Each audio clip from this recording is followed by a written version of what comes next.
Hi friends, welcome to my channel. ఎలా ఉన్నారు అందరూ?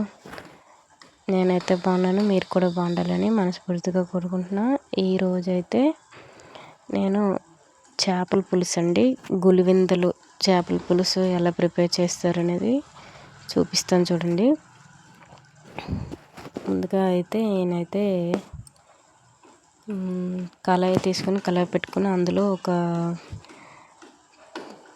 కొంచెం ఆయిల్ పోసుకొని జీలకర్ర, ఒక 4 పచ్చిమిర్చి వేసుకొని ఫ్రై అయితే చేసుకుంటున్నాను. ఉల్లిపాయ చిన్న చిన్న ముక్కలుగా కోసుకొని 2 ఉల్లిపాయలు, నెక్స్ట్ మిక్సీ జార్ తీసుకుని అందులో ఒక ఉల్లిపాయ ముక్క, నెక్స్ట్ ఒక 3 టమాటాలు, ఒక 4 మిరియాలు, 2 లవంగాలు, చెక్క వేసేసి నెక్స్ట్ కొద్దిగా ధనియాలు, నెక్స్ట్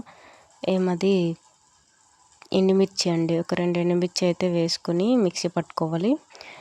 ఈలోపు ఆనియన్స్ అయితే ఫ్రై అయిపోయి చూడండి. దీంట్లోనే కొద్దిగా అల్లం వెల్లుల్లి పేస్ట్ అయితే వేసుకుంటున్నాను.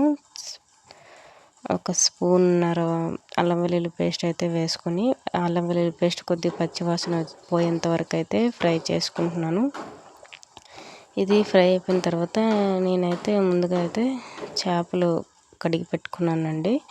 దాంట్లోన ఫస్ట్ ఇది అయితే అల్లం వెల్లుల్లి పేస్ట్ అయిపోయింది కదా, మనం ఏదైతే మిక్సీ పట్టుకున్నామో ఆ మిక్సీని అదే టమాటో జ్యూస్ని ఇందులో వేసేసి కళాయిలో వేసేసి కొద్దిగా బాగా ఫ్రై చేయాలండి.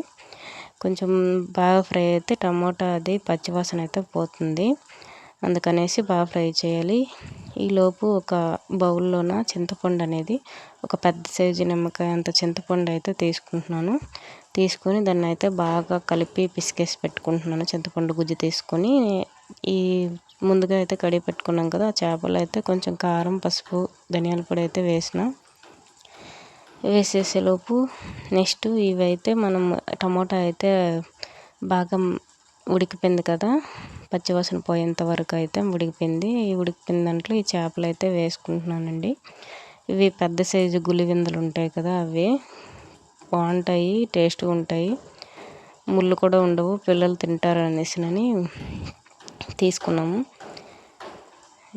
ఇది వేసినాక చేపలు వేసేసి కొద్దిసేపు కలిపాం కదండి. ఈలోపు మనం చింతపండు రసం తీసి పెట్టుకున్నాం కదా, అదైతే ఇందులో వేసేసి కొంచెం మరీ ఎక్కువ గంటతో కలపొద్దు, కలిపితే చేపలు అనేది వీడిపోతాయి, ముళ్ళు అంతా వచ్చేస్తాయి బయటికి.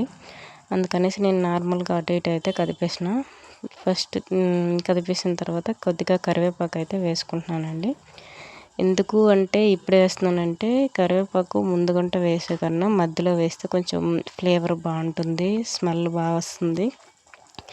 నెక్స్ట్ అయితే ఇదైతే మగ్గిపోయింది కదండి, మగ్గిపోయిన దాంట్లోనే నేనైతే కొద్దిగా లాస్ట్లో ఉడికిపోయింది కొత్తిమీర అయితే వేసుకొని యాడ్ చేసుకుంటున్నానండి. ఇది అండి నా వీడియో, చాలా టేస్ట్గా ఉంటుంది, ట్రై చేయండి మీరు కూడా చేపల పులుసు. నా వీడియో కనుక నచ్చినట్లయితే లైక్ చేయండి, షేర్ చేయండి, కామెంట్ చేయండి, సబ్స్క్రైబ్ చేయడం మాత్రం మర్చిపోవద్దు. Please support for me. Thanks for keep watching. Thank you so much. చేపలండి ఉడికిపోయి ఆల్రెడీ పైన ఆయిల్ లాగా తేలుతుంది కదా, ఉడికిపోయినట్టు.